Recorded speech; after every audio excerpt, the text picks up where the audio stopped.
Here are the top stories for today, April 1, 2022. So far, so good. The Health Department reports close to 66 million Filipinos have been fully vaccinated, resulting in a continuous drop in COVID-19 infections. President Rodrigo Duterte stresses the need to borrow money, justifying the hike in the country's outstanding debt. He, however, says the proper use of these funds must be ensured. The chief executive maintains he is not endorsing any presidential candidate for now, with just over a month before Filipinos go to the polls. And the Agriculture Department says chicken meat and egg supply is unaffected by the bird flu outbreaks reported in many parts of the country.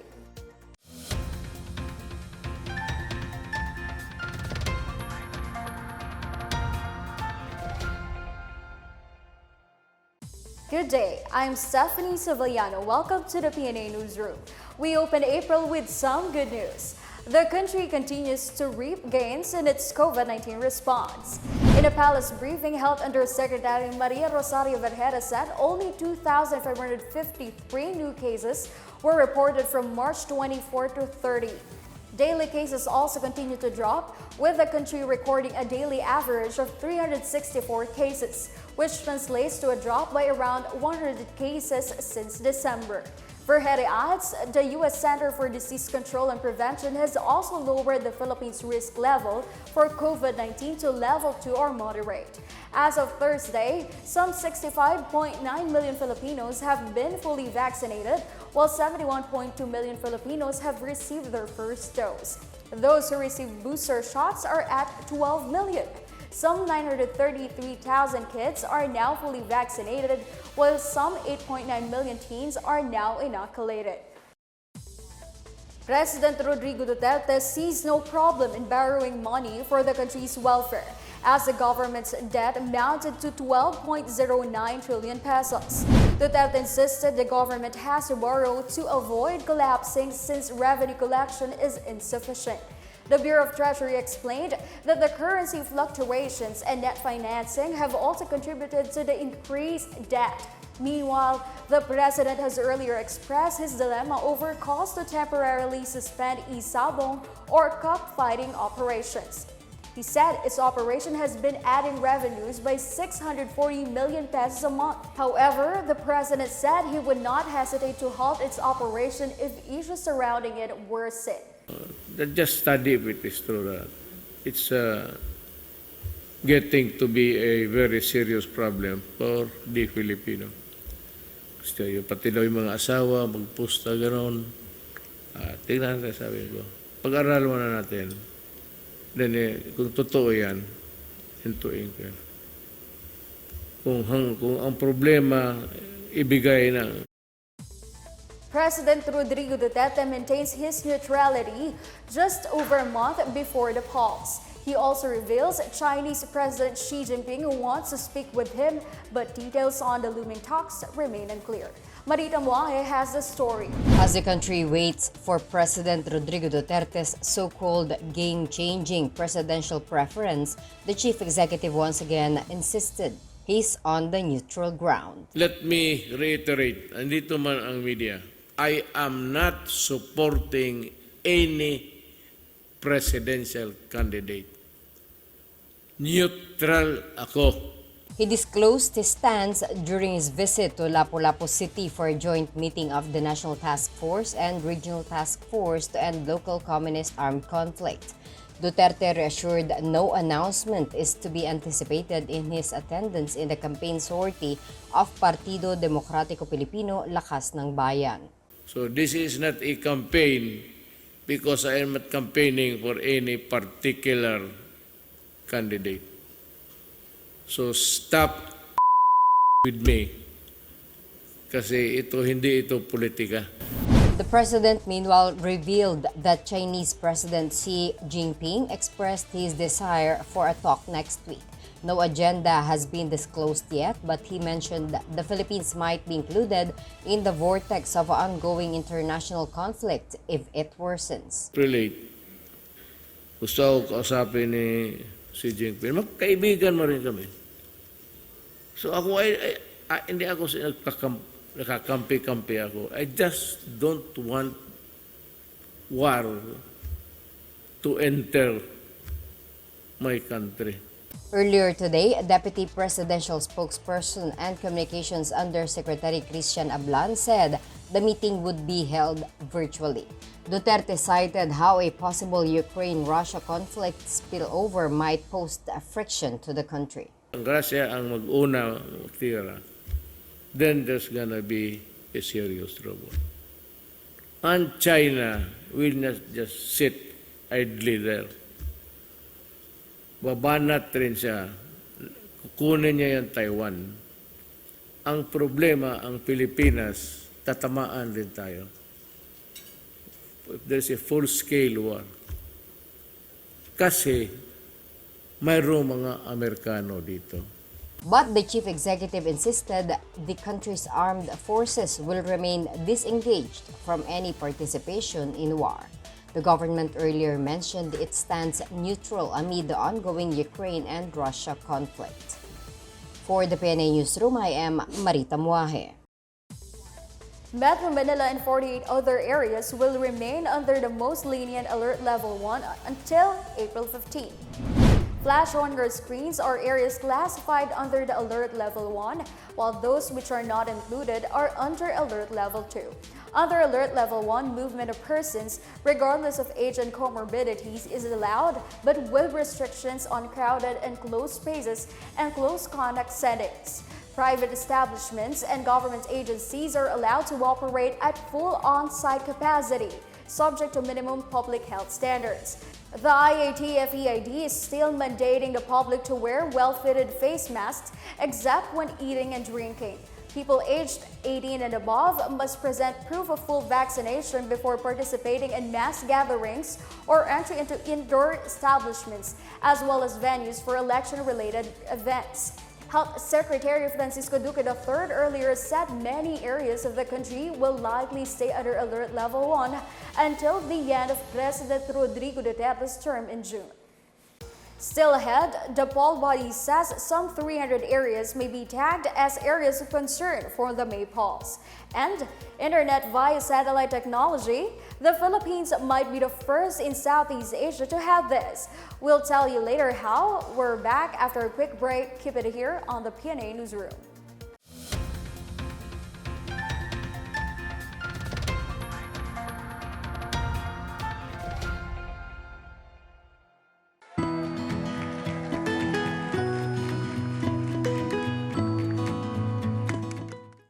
The COVID-19 pandemic has greatly changed our lives for the worse. Lives and jobs were lost and economies reached a meltdown.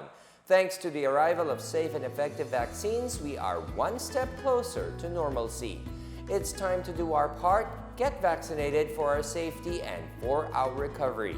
You are there in that community, go there and have yourself vaccinated by any of the vaccines available.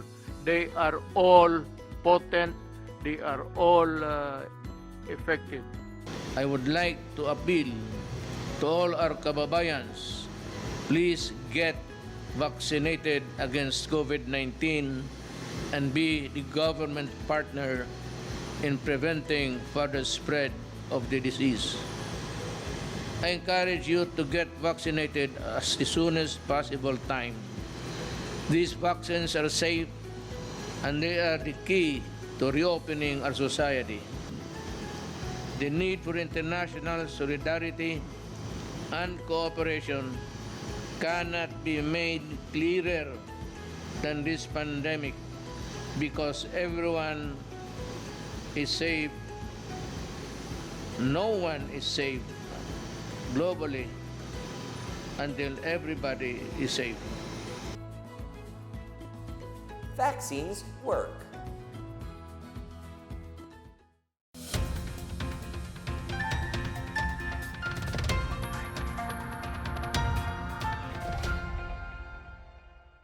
Some 300 places in the country may be declared as areas of concern for the upcoming elections. COMELEC Commissioner George Garcia said the measure is based on the recommendation from the Philippine National Police and the Armed Forces of the Philippines, who have been deputized to secure the polls. In previous elections, the COMELEC classified areas of concern as yellow, orange, red, and under COMELEC control. Garcia said there is no decision yet declaring the places as areas of concern, as their field personnel are tasked to do a re-verification.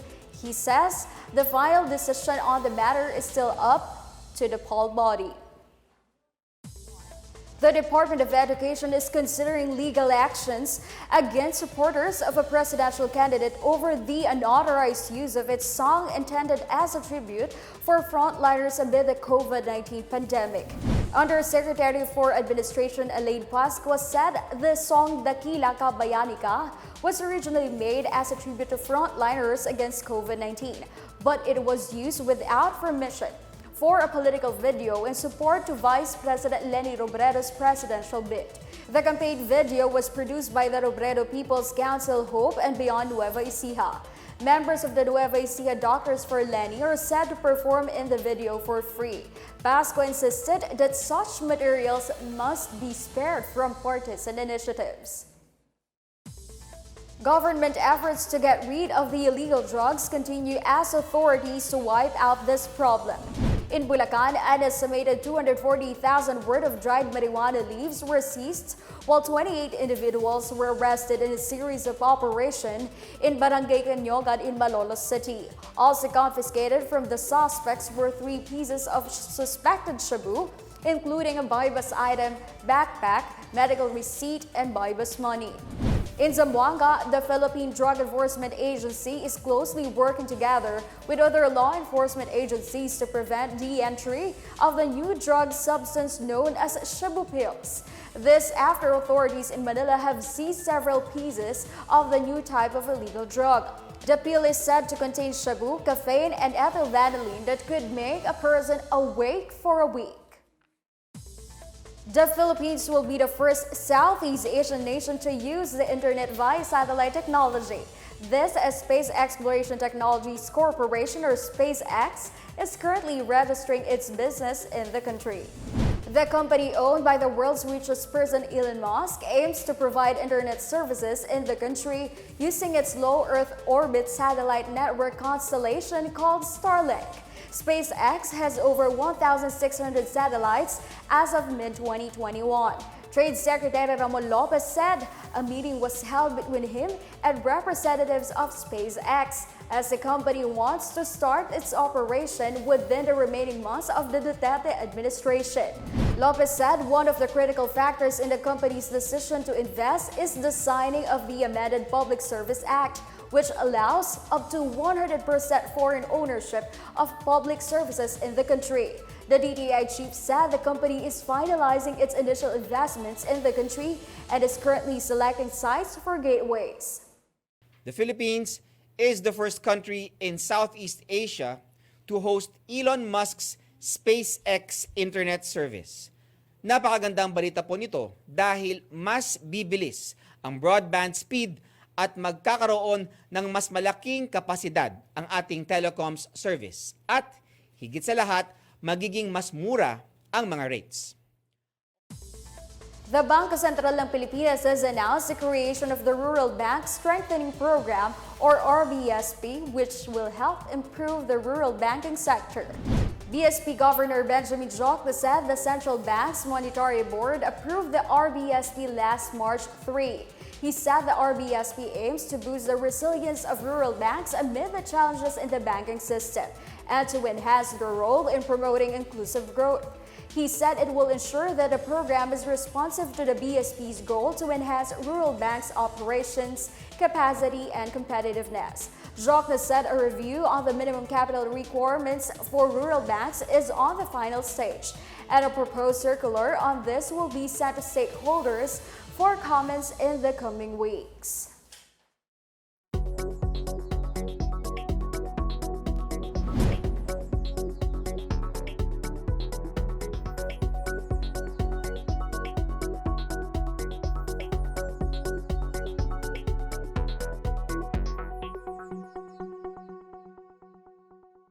More stories from the newsroom. Bird flu outbreaks in the country should not be a cause for concern in terms of chicken meat and egg supply.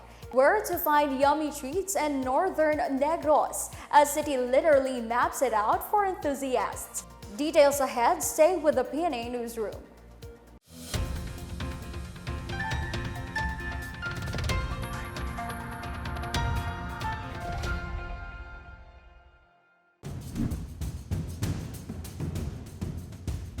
Mga kabida, COVID-19 may be here for a while as we continue to aim for population protection through vaccination. So to keep you and your family safe, look for the Safety Seal sticker whenever you go to malls, eat out in restaurants, or visit any private or public establishments. This Safety Seal certification signifies that an establishment is compliant with health and safety protocols set by the government to prevent the spread of COVID-19. Kaya, you're guaranteed of health and safety consciousness of the places you go to. Remember, bida ang may tatak. Check if there is a safety seal along the entrance area of the place you're visiting para ligtas ang pamilya, ligtas ang bayan.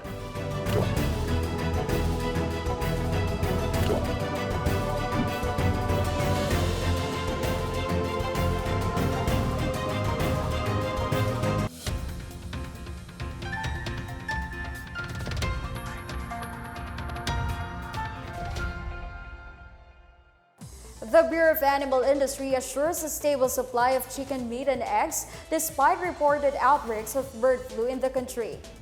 Bureau of Animal Industry Chief Raildrin Morales says ducks and quails were the most affected by the disease. He adds there were cases of bird flu in egg-laying hens, but these were eventually resolved. Earlier, Agriculture Secretary William Dar assured the public they are strictly monitoring the disease and implementing biosafety guidelines to avoid its spread to other areas. To date, 45 cases of bird flu have been reported in the country, particularly in some parts of Luzon and Mindanao. Migratory birds are believed to be the carriers of the disease. The National Task Force and Local Communist Armed Conflict, or NTF-LCAC, is still hoping for the conviction of suspected top New People's Army member Dr. Maria Natividad Castro alias Doc. This came after the Regional Trial Court Branch 7 in Bayugan City, Agusan del Sur, dismissed the kidnapping and serious illegal charges filed against Castro. Doc is known as a ranking member, recruiter, trainer, and fundraiser of the CPP and PANDF, and head of the Natural Health Bureau in Barangay Libertad, Butuan City. She was accused of kidnapping and detaining a civilian active auxiliary in Barangay Colambugan, Sibagat Town on December 29, 2018. Castro was arrested in February based on an arrest warrant issued by an Agusan del Sur court in January 2020. The NTF-LCAC said the court can still convict Castro for the atrocities she's committed and would commit now that she has been cleared. In celebration of Filipino Food Month this April, San Carlos City in Negros Occidental is creating a map documenting the city's local food and traditional cooking methods. The city's tourism office is holding the mapping activity from March 28 to April 2.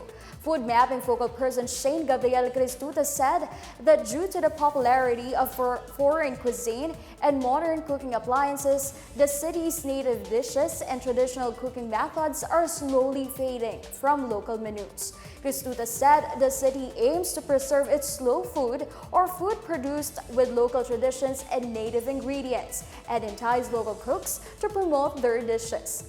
Some traditional delicacies of San Carlos City include pinaisan nga manok, papisik nga manok, lumpia de bezuelas, sara-sara nga mais or corn coffee, and various types of bebingka or rice cake. Health experts in Iligan City have launched a caravan to spread awareness on tuberculosis prevention. More on this from Larafia Kirab. To boost efforts at combating tuberculosis in Iligan City, the City Health Office or CHO in partnership with Philippine Business for Social Progress and Maranao People Development Center Incorporated held the one-week tuberculosis or TB caravan. Over 800 people are targeted to be examined through digital chest x-ray and gene expert. These include market vendors, jeepney drivers, transporters, government and private employees. Dr. Ardel Castañeda Padayhag of CHO said that TB is preventable. Hence, she encouraged those with TB symptoms to get tested so they can be treated immediately. Tuberculosis is treatable and preventable, no? I hope nga ang mga tao yun, ano yun nila nga higayon. Kay libre manitanan, no? So this is our 3-year program din namo siya. Pagitaon, tambalan, paayuhon. Moreover, to intensify awareness about TB, the Gregorio T. Luch Memorial Hospital spearheaded a seminar about the disease for its personnel. Mary Joy V. Familiar of the City Hospital said that they provide free medication and consultation for the TB patients. Our city hospital, especially our OPD department, are willing and accept outside patient, especially those who have symptoms, no? So dili ta maghisitant, dili ta mahadlok nga maatog hospital or CHO, no? Kay we have a free consultation and we also have free medication for those TB patient, which is the government is subsidized. Dili pud ta hadlock about that confidentiality, which is so secretive with our doctors, with our nurses, nga dili gid pud ta ipanabi nga gi-TB ta. TB patients can also get their medicines through their barangay health centers. For the PNA Newsroom, Arafia Kiram of PIA Iligan City and Lanao del Norte.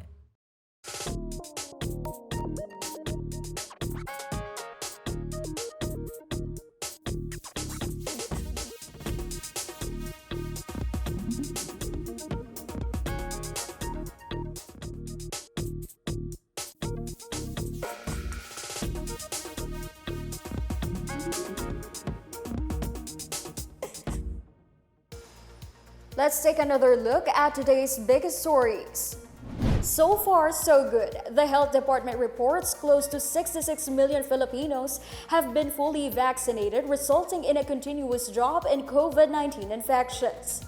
President Rodrigo Duterte stresses the need to borrow money, justifying the hike in the country's outstanding debt. He, however, says the proper use of these funds must be ensured. The chief executive maintains he is not endorsing any presidential candidate for now, with just over a month before Filipinos go to the polls. And the Agriculture Department says chicken meat and egg supply is unaffected by the bird flu outbreaks reported in many parts of the country. As Filipinos, we all have a vital role to play in preventing the spread of COVID-19. So remember, wear face masks, wash your hands often, practice safe physical distancing, go out only for essential reasons, and get vaccinated as soon as possible to protect ourselves, our families, and the community. Together, we can beat COVID-19.